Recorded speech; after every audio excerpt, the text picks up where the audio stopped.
Yeah, so I was really impressed the way this footage came out. I was using the DJI Osmo Action as my action camera, and the stability on it is really awesome compared to the Runcam 2. I also think the plane itself is just a very stable platform. I love the way that this plane can fly slow or fast. Most FPV planes I've used are more floaty, and this one it has a broader speed range, and I love the fact that you can slow this plane down and you can also speed it up and get places fast.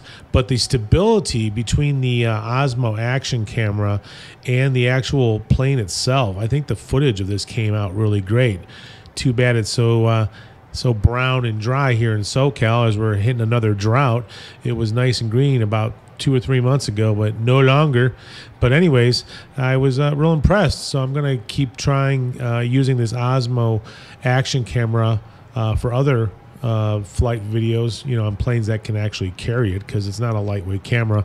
So you need a bigger plane, obviously, to carry this camera. But anyways, I thought it came out really good that way.